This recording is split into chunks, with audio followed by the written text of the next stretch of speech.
What started off as a big joke is now garnering lots of support. Believe it or not, there is growing support for this idea of a 51st state in Canada.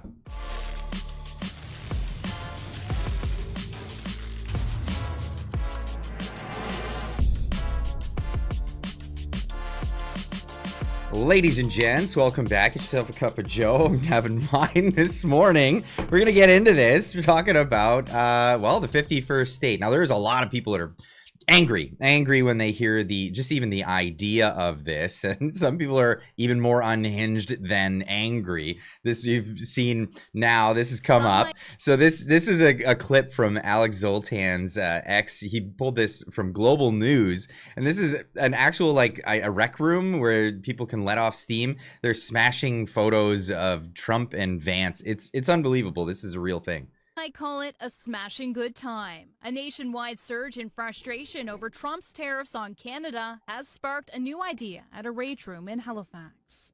What you see here is a drop in the bucket. Owner Terry LeBlanc is giving customers a free frame photo of U.S. President Donald Trump to smash. Normally, I don't really get political. But you're totally getting political. Whatever. Let's move on. Let's talk about the real situation here. So this is from the Free Press. Rupa Subramania wrote this article a little while back now, and then this is still pertinent. I want to get into this. So the Canadians who say Trump, take my country, please.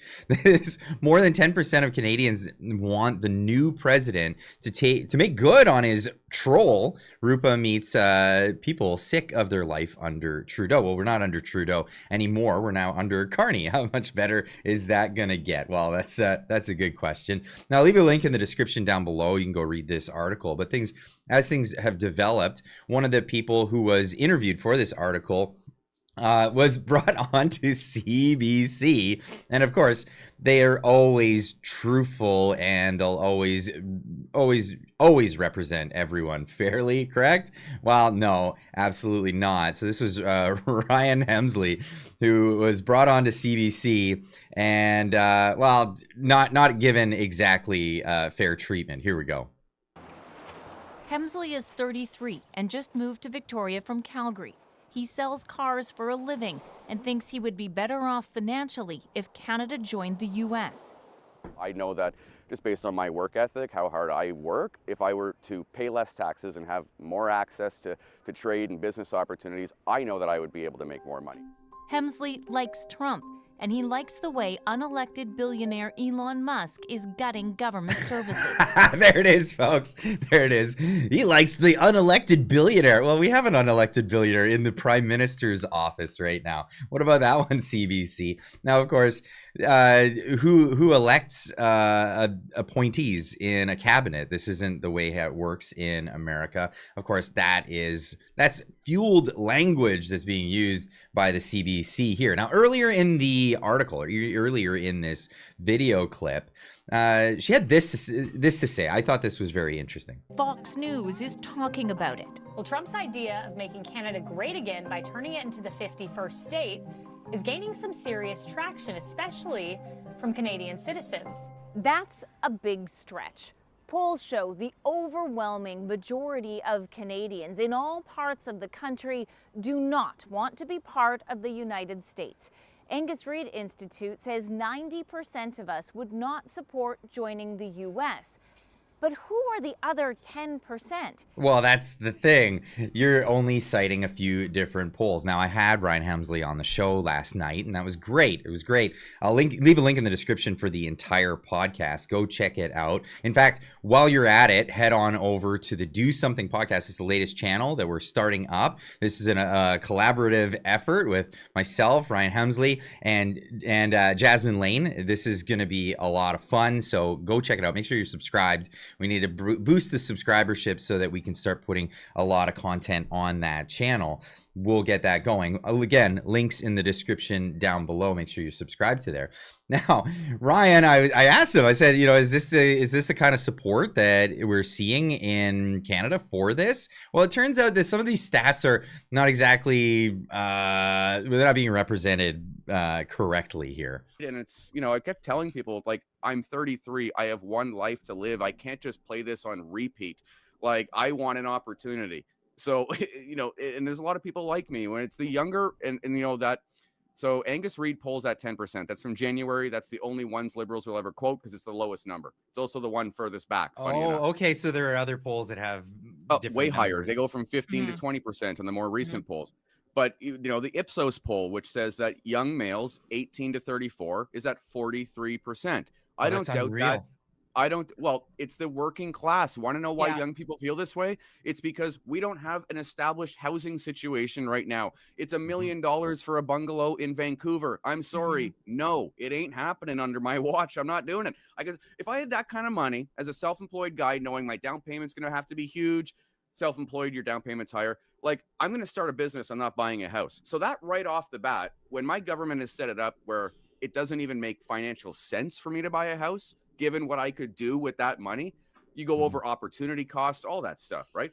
So when the government puts you in that position, and then we get blamed for just thinking about the alternative, when Justin Trudeau was the one who said, no, Mr. Trump, you'd destroy the whole country if you wanted your money back. It's like, clueless. Like it writes itself. It's hilarious. It's well, and like I said too, it's unbelievable because you have, again, when people move to Canada, we are so proud of them and we congratulate them for it. But then when we want a different opportunity because this isn't working out, we are over, like, we attack them. And that's really been the case. A lot of people, I mean, even I've fallen under attack because of my plans to move to the United States, and I'm a U.S. citizen. This is unbelievable, but that's the way things go. But it's not just young men, which are a large portion of this demographic, but it's young women that are also looking to either move south or welcoming in their American counterparts to come into Canada and become.